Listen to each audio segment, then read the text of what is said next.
अस्सलाम वालेकुम दोस्तों, आज की कुछ खास खबरें मैं आपके सामने रखूंगा। अमेरिका के इक्वाडोर की सबसे बड़ी जेल में लिटोरेल पेनिटेंट्री के अंदर शुक्रवार की रात दुश्मन गिरोह के बीच खून खराबे के बाद कम से कम 68 कैदी मारे गए हैं और 25 से ज्यादा घायल हो चुके हैं। इससे पहले भी इसी जेल में सबसे भयंकर खून खराबा हुआ था। अटॉर्नी जनरल के कार्यालय ने शनिवार को इस बात की जानकारी दी है।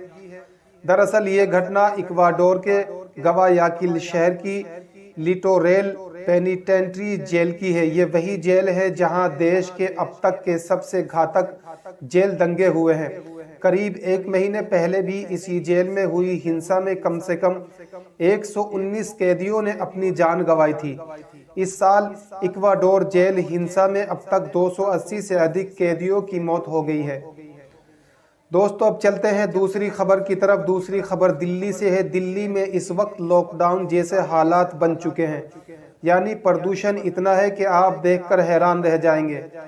नई दिल्ली राष्ट्रीय राजधानी दिल्ली में आज यानी कि 14 नवंबर को भी प्रदूषण का स्तर और भी ज्यादा बेकार होता जा रहा है। दिल्ली में आज AQI 386 है, जो बहुत खराब श्रेणी में गिना जाता है। हालांकि पिछले दिन 400 AQI की तुलना में आज 14 नवंबर को मामूली सुधार देखने को मिला है, लेकिन अभी भी हवा बहुत ही ज्यादा खराब है। दरअसल बात यह है कि जब से दिवाली गई है, दिवाली की रात में पटाखों का प्रदूषण इतना ज्यादा हो चुका था। सुप्रीम कोर्ट के बैन लगाने के बावजूद भी पब्लिक ने हर तरह से अपनी मनमानी पूरी की है। यानी पटाखों का प्रदूषण इतना हो चुका था दिवाली की रात में कि अभी तक भी वो प्रदूषण यानी कंट्रोल नहीं हो पाया है।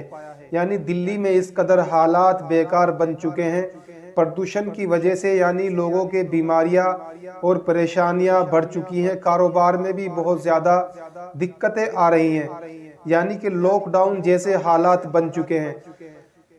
जबकि सुप्रीम कोर्ट ने दिवाली से पहले ही इस बात पर एक बैन लगाना शुरू कर दिया था, लेकिन बैन लगाने के बावजूद भी पब्लिक अपनी मनमानी पर उतर आई है। यानी कि पटाखे इस कदर पटकाए थे, यानी कि प्रदूषण अभी तक जिसकी वजह से कंट्रोल नहीं हो पाया है। दोस्तों, अब हम चलते हैं, जाने की इजाज़त दीजिए। खबर कैसी लगी कमेंट में बता देना।